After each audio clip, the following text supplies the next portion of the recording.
Hey everyone, it's Terrence Branley with the Grow IT podcast, and today I have the pleasure to have Mike Crandall from Digital Beachhead. Digital Beachhead? I can't even talk right, Mike. CEO of Digital Beachhead. I don't know why that tripped me up so much. Digital Beachhead is VA certified, disabled veteran owned. Thank you for your service, by the way, Mike. Business that provides cyber risk management services to federal, state, local, and then small and mid-sized businesses.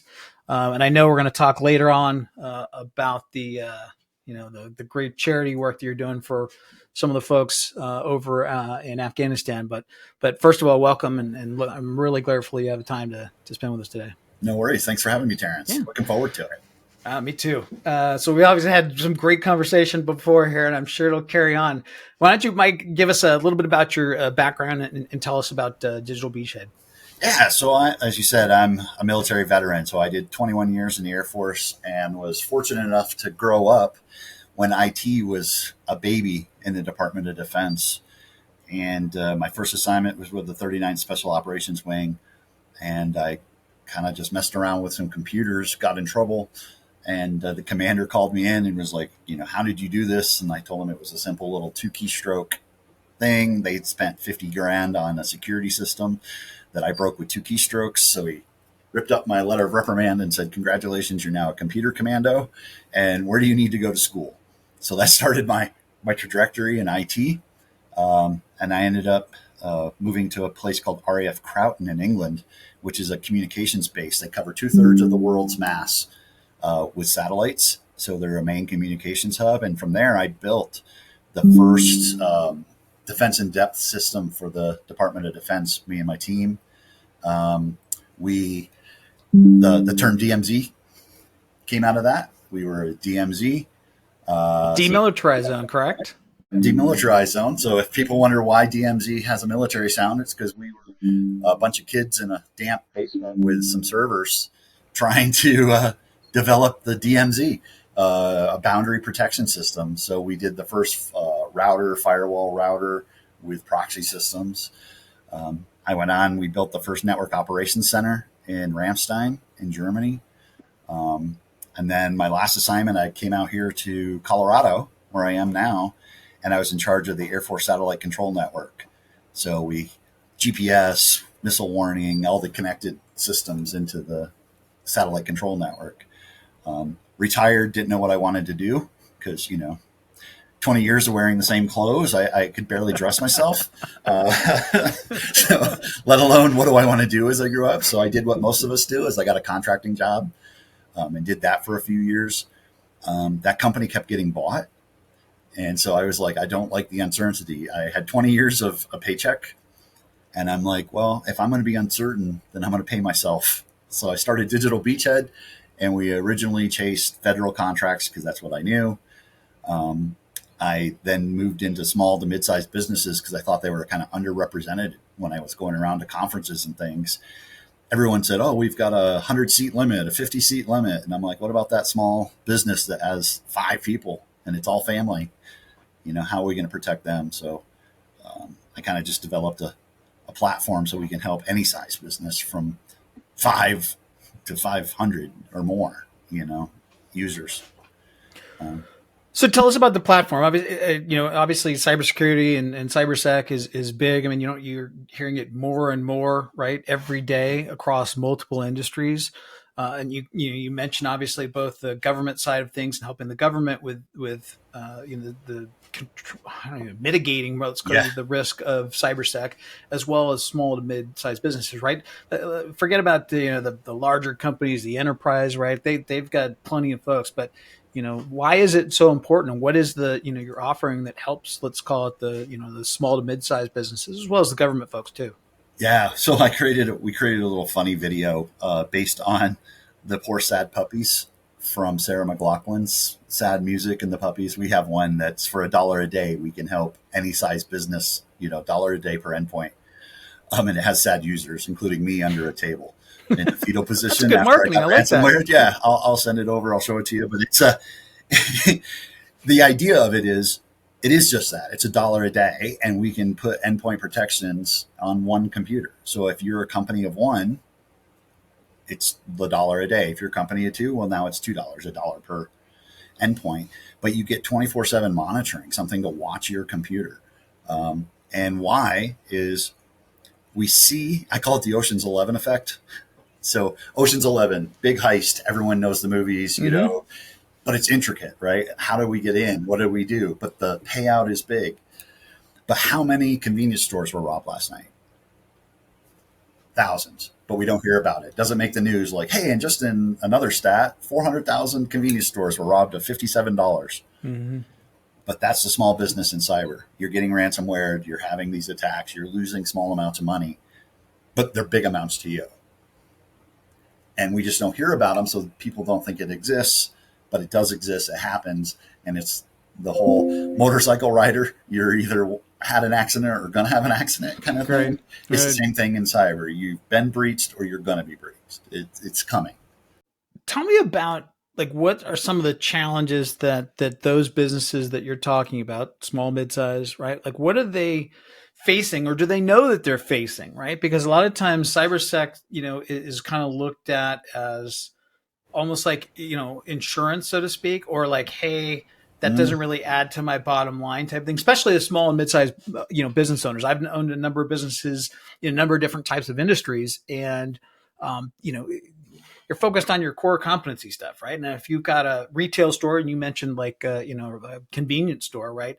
You're not thinking about cybersec, right? You're thinking about, hey, do I have enough employees? Do I have enough coverage? Do I, have the right product mix? Have I, those type of things, right? So like, what are some of the challenges that those small to mid-sized businesses are facing? Real life story from a potential client that called us and that had a breach. Small business. They were a building company, built homes. They use QuickBooks. A lot of us with small businesses use QuickBooks. QuickBooks Online, easy, right? Or some other type product, but they were QuickBooks.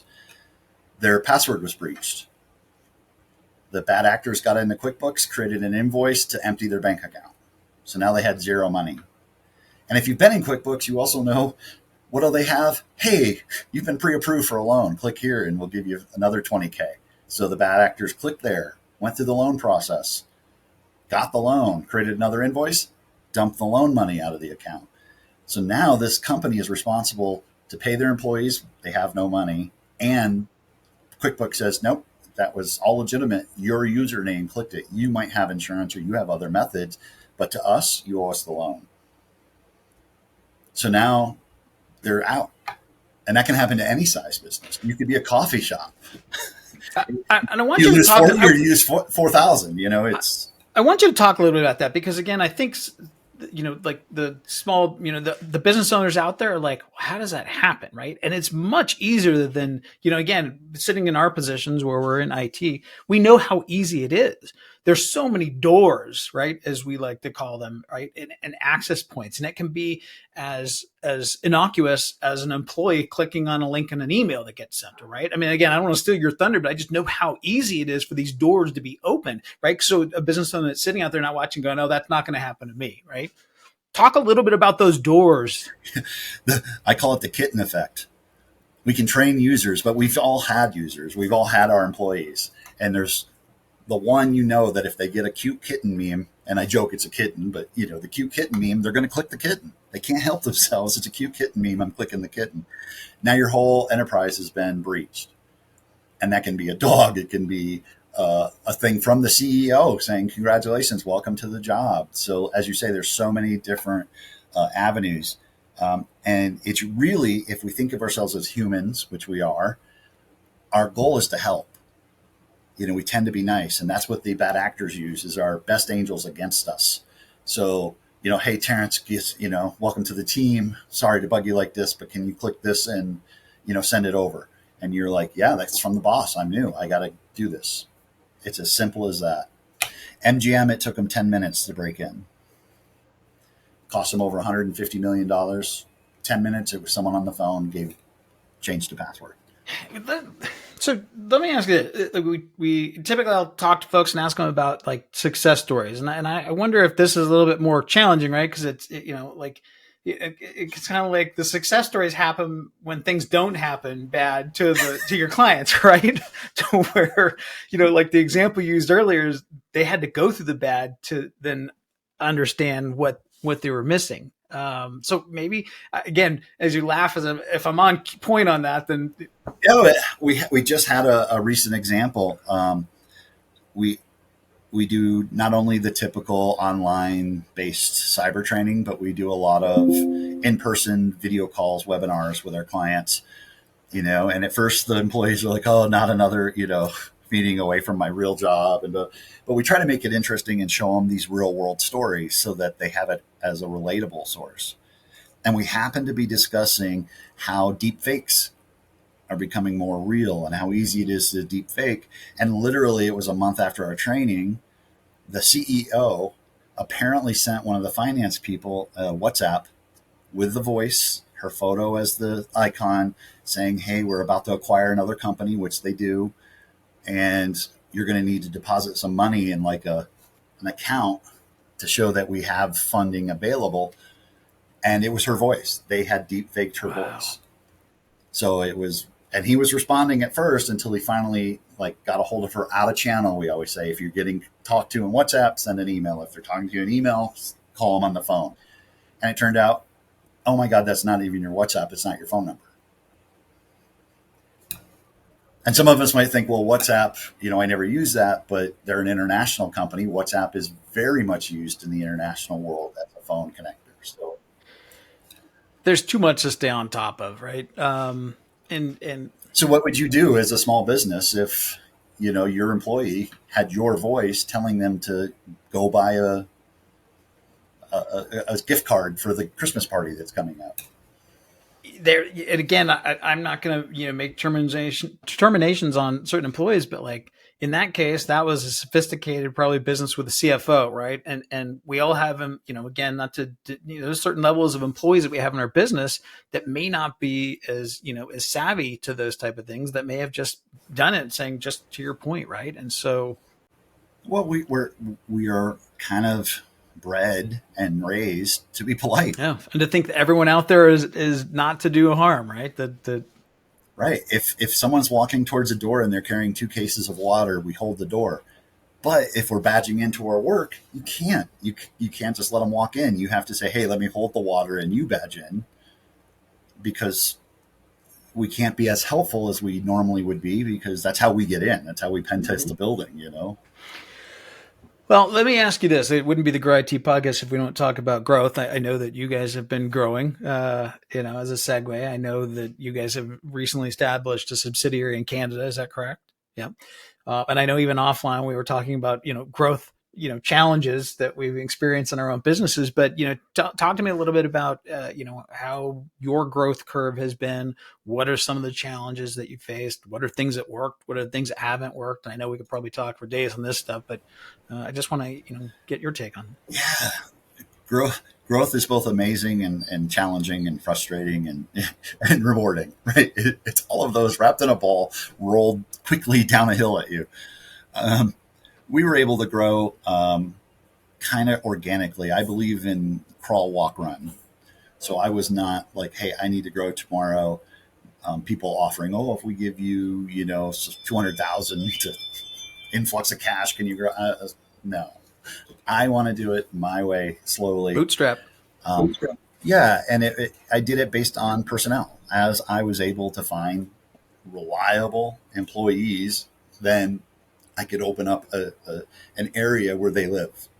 So our first opening was in Las Vegas. Joined the chamber. I have employees out there, so it was like, now it's an office. It went from just working remotely to, this is a hub. We can focus and put money into the community as a business to say we're here. It isn't just Jim working, out of his home office. And so we've done that organically across the country. And then we got fortunate for the Canadian subsidiary in that we were doing some work for our government. The Canadian government counterpart saw what we were doing and said, "Boy, wouldn't we love that?" So they put us in touch with their new development team in their government. specifically on Ontario, where they wanted us to open. And they said, we will give you 1,000 hours of free market research, development, whatever you need, but you have to open a Canadian company. You have to be a Canadian company. So, as I like to joke, we'll hold my beer. How do I go do that? Got a lawyer, said, hey, we need to open up a Canadian company. We'd like it to be a subsidiary, wholly owned. Da, da, da. And so we went through the process, did that. They helped us out. And now we have an office in London, Ontario, and we're supporting the manufacturing industry in the London area and the life sciences industry in Ontario as a whole. That's where they wanted us to focus. So that's how we grow. We just, by luck, by hard work, whatever it comes, don't be afraid of it, but also don't grasp for more than you can chew. That's always the hard part, right? And one of the questions, that's probably specific to your business model that I'm curious about. Obviously, I talk with, like MSP, managed service type providers, which I would imagine you fall into that category, and how much of your business is regionally constrained, right? Versus, let's call it a consulting firm, right? That can, for the most part, do business, around the globe, although they've got to get on a plane sometimes. But, are there constraints in your business model regionally that you need to have establish, kind of hey, I'm going to use it, a beachhead, right? Yeah. In a certain geographical area to, to drive growth. We don't need it. We have clients around the world, and we don't have locations around the world. But I think if you have more than one or two clients in a certain region, then maybe it would be wise to have someone that you can go glad hands, right? It's great to have, unluckily, COVID taught us Zoom, taught us Teams, taught us this online. We don't need to reach out and touch anyone anymore.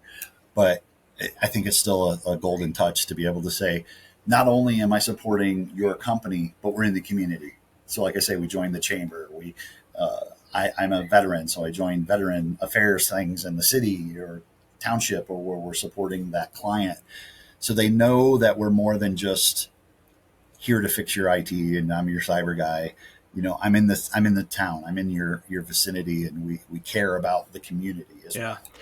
We often talk about it, right? And you and I probably grew up in an era where, we were probably before, the internet, at least I was, and there was no option to that. It was basically, other than the phone, it was basically face to face and relationships and flying on planes.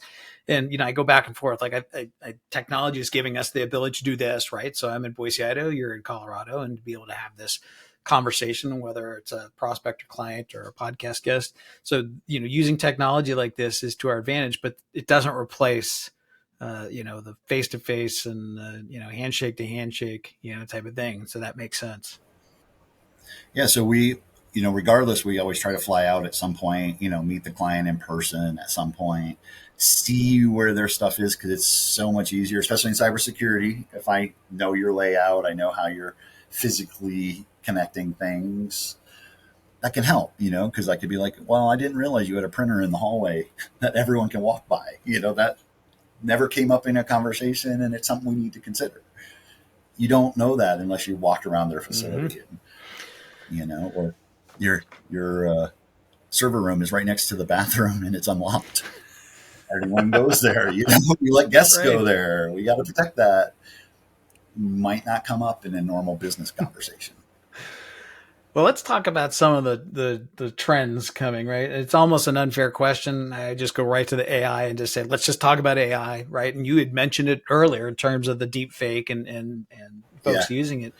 What are you seeing and hearing from your clients and prospects that you speak with in terms of, their questions, concerns regarding AI and LLMs and how that either can be used in the business for them or against them? Obviously, being in the cyber security business, it's probably more against. But what is your take on things and where we're at?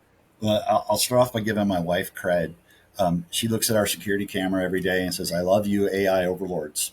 And she says, this way, when they do come, her face will be the recognized green good, and I'll be the cyber guy recognized green bad or red bad. So she's already thinking ahead. And so with that model, AI can be used for good and bad. And I would say right now we're at a point where I don't trust AI. AI is awesome to do things that are repetitive and or would save time in the research, i.e., anomaly detection. AI can look at a network traffic and know that this computer only talks between these hours, and it typically has this kind of output. So if anything anomalous, it can pop up and say, "Wow, that's strange." That's perfect use of AI. Um, AI, if you're talking about the language models, they lie. They have, Hallucinations, right? hallucinations, exactly. Uh, and it's because they're meant to talk to you. They're meant to interact and make you happy. They're not built to provide you statistical facts. They're meant to say, hey, it's a language model. Let's communicate. It doesn't have the ethics built in to say, oh, wow, I shouldn't say that if it's not true. They're like, no, let me build a story that you're going to enjoy.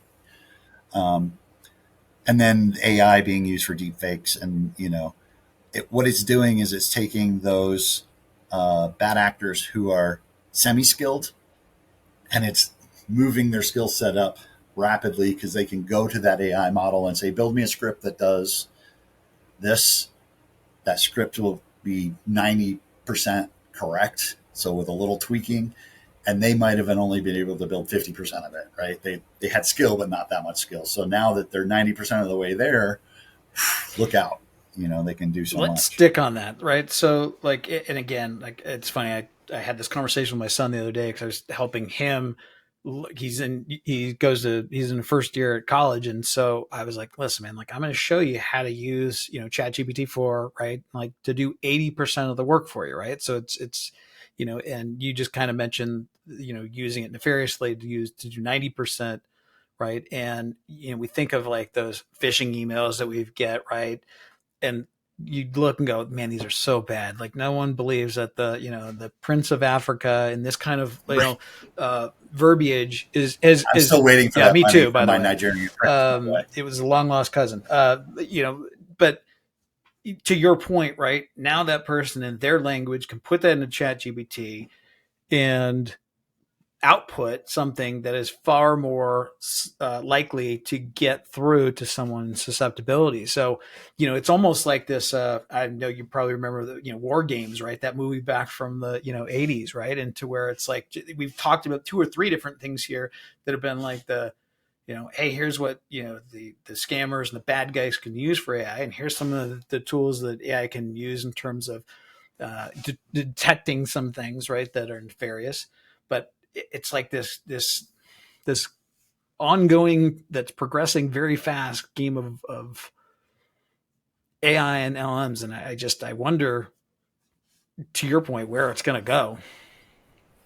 Yeah, and to that point, AI one can help with those emails, but it's also what do we put in. So going to your point, you tell your son, "Hey, build me a thing for Grow IT. Da da da. Here's the logo. Upload it in the Chat GBT." Well, it collects all that knowledge. So now I want to create a fake email. I'm a hacker out there, and I'm like, "Give me some logos you have with the email from the CEO." And it's like, "Hey, I found this. I found this. I know who the CEO is. Here's a logo." And now that phishing email just got 1,000 And times better faster. because, right, I don't have to go look and dig and, research me everything on Digital Beachhead, and it'll come back and give you everything it knows in the system. Added to the fact that if I'm using it, it learns everything I've put in to help me. It's now learned that. That's part of the, I loved when people say, I can't believe Facebook takes my data and does this with it. And I'm like, no, they didn't take anything. You signed a little box, checked OK, You and didn't hit the read the download 23 button. pages of T's and C's, terms and Your conditions. firstborn child actually is owned by Mark Zuckerberg. You didn't read that line, but it's in there. We never read the terms of service. They're there. They're not stealing our data. We've willingly given it to them. And so we have these chat models that are free. Well, if it's free, what are they doing? They're collecting everything we put in to learn and become better. And we think it's to become a better chat model, but it's also, wow, Terrence was talking about Aruba and he wanted me to do research on Aruba. Do you know what his Facebook ads are going to be for the next month? Aruba. And I remember when, back probably 10 years ago when I had a marketing agency and we were doing a lot of Facebook ads, and we had found out as marketers that when you download the Facebook app on your phone, that it had a passive listening, right, part of it. And so people couldn't figure out how they would be talking about getting cat food, and all of a sudden they were getting ads served up to them for cat products. And we knew, as marketers, we were the first to figure it out. We were like, oh my gosh, I think what happened is they basically have a pass. And we started testing them ourselves. And we're like, just like and probably the same way that scammers do. As soon as you find that out, as marketers, we were exploiting it, right? And the same way that scammers are bad guys do, right? As soon as they figure that out, they're going to exploit it. I have a meme that I put in some briefings, and it's the upper screen is a woman in the 50s saying, "I don't think we should talk about that. My house might get wiretapped." And the screen on the bottom, it's looking at the A person, the Amazon device, going, "Hey, wiretap. How do I make pasta?" That's probably one of those dad jokes and older, like across a generation that guys like us can understand. Right. Because back in the day, we were, who's listening to my phone? And now we're like, hey, I have listening devices all around my house. I wired up my own self. Well, you're actually scaring me with some of this stuff as we're talking through, right? Because I'm realizing, even as again, small business owner, that there's obviously areas of concern, right? And things that I hadn't even thought of before our conversation today. But maybe can you walk us through what a path looks like for one of your new clients, right? Maybe a prospect you talked to, and kind of walk through that process in terms of their journey with you guys and what that looks like. We try to make it as customizable to the business, because I don't think any two businesses, while similar, are alike. You have different needs, wants, different data. And if you have compliance, if you have a compliance requirement, we typically try to sign up for the 12 months virtual CISO, where, we do weekly meetings to help you get to that compliance goal. If you're just a small business who's like, we just want to know what's going on our network, what we'll do is we'll set up a couple of meetings up front. We'll load an agent onto all your desktops, which monitors with a security operations center. So you have 24/7 physical eyes and AI on your device.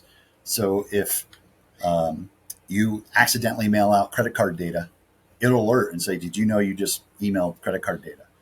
And if you hadn't emailed the credit card data, you could go, who's on my machine and how did credit card data get emailed out? So it's a plethora of different things that it monitors your device for. It monitors email, hard drives. It looks for encryption. It looks for files running that shouldn't be running. And then we add in a browser plugin, which most people don't think about, that basically, if you go to a website, it checks that website for viruses or malicious software. And if it thinks it may have them, it will open it up in a container in a cloud, so your computer isn't actually looking at the website. So if it then explodes on you with bad software, it just blew up a container and your computer is protected. It's another layer of protection.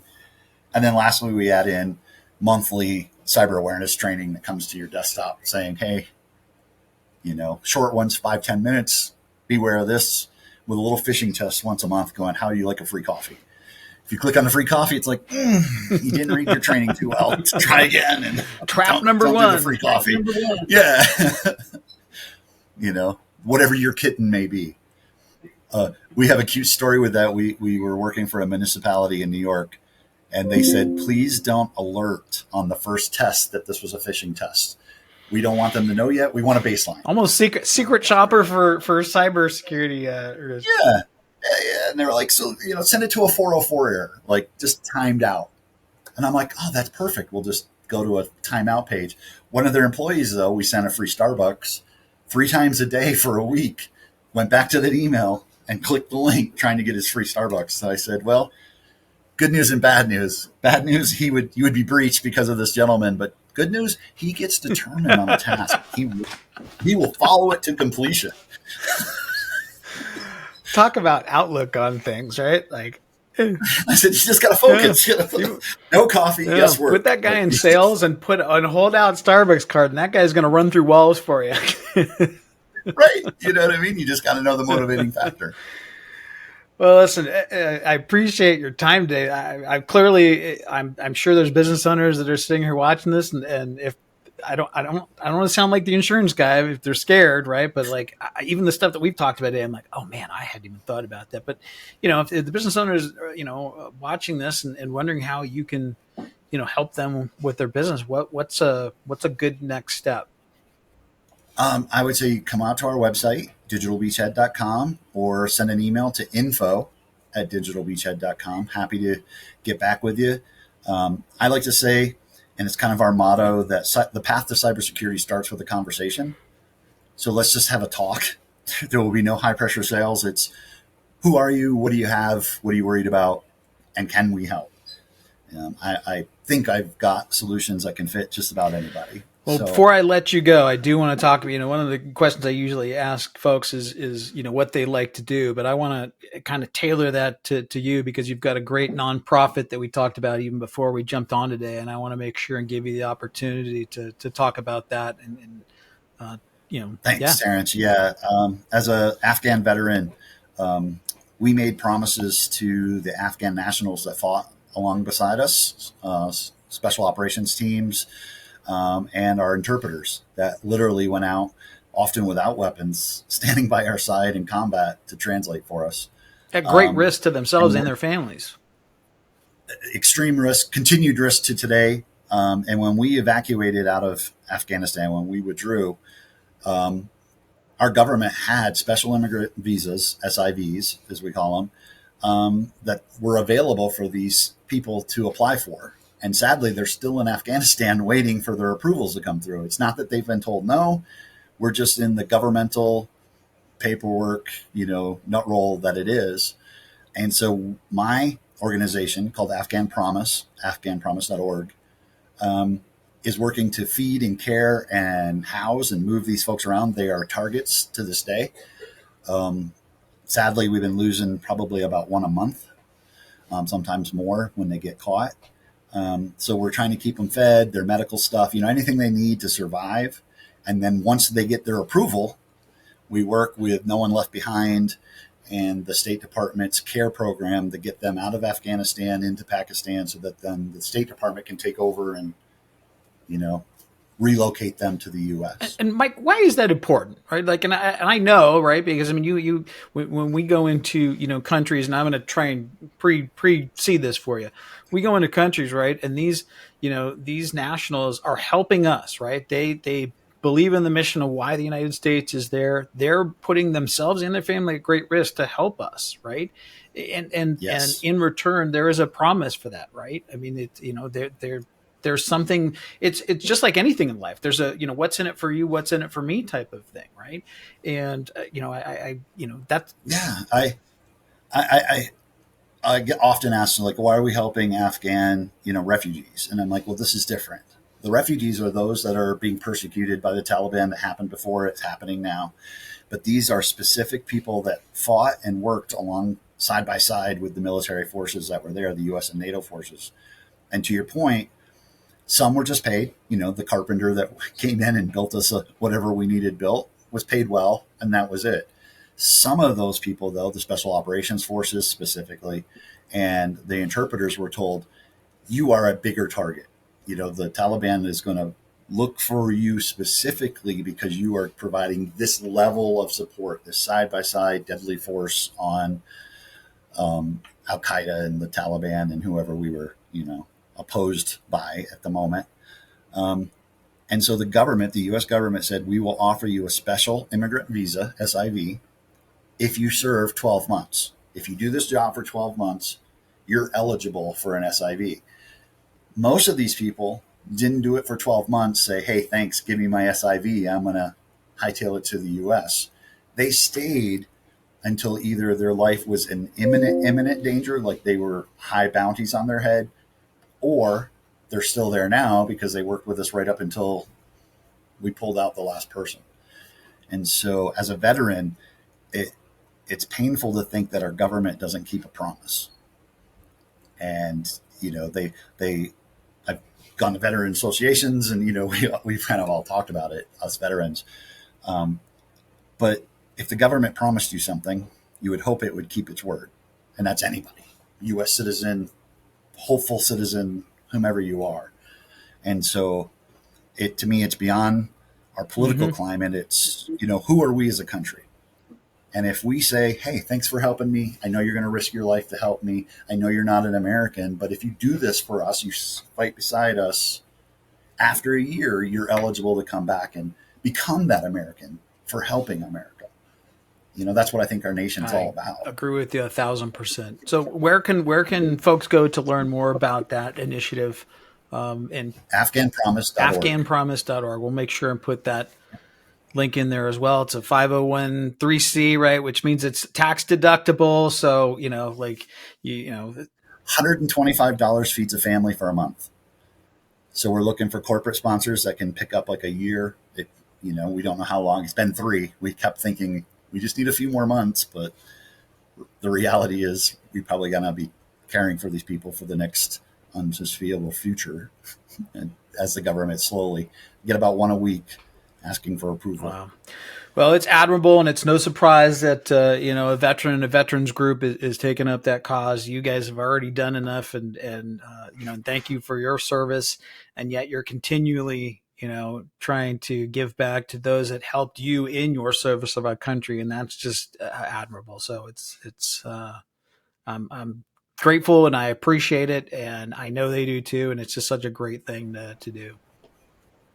Oh, thank you. I appreciate you allowing me to speak about it. It's my passion project. From the time that we said we were, withdrawing and we had a date, it was, okay, well, how are we going to take care of these people that we know won't make it out? And so we just stepped up. Hopefully we get them all out sooner than later, and hopefully we don't have something like this happen again. But we're, well, mistakes are it doesn't matter political side, right? It's like, yeah, history just repeats. Isn't it funny? Though. It does. So, it's I remember we discussed earlier, we did it with the Kurds in the Iraq war and the Afghans in the Afghan war. We may be the leaders, fearless leaders of the world, but we're not the smartest, right? Sometimes we sure don't look that way. I feel for those who come behind me, the military member who has to go to country, history, future, whatever it may be, and go to the indigenous people and say, hey, would you like to fight alongside me? And they say, remember that last time, right? Right. They're like, you don't think so. And to that point too, right? As a veteran, you recognize that's almost like you're helping your fellow future veterans, right? Because that's going to be even create more difficulty for them on a already difficult absolutely contribution of service. It won't go away, and we're not going to be conflict free for the rest of our lives. Unfortunately, we can hope. I'd love for that as probably as much as you and every other veteran, right? Well, listen, I appreciate our conversation today. I've loved it. Even before we jumped on the podcast, I would love to have you back because I think there's plenty more that we could talk about and have fun with. But Mike, thank you very much for your time. We'll make sure and put all the links for Digital Beachhead, and I'm grateful for you coming on the Grow IT podcast. Well, it's my pleasure being here. Great talking with you.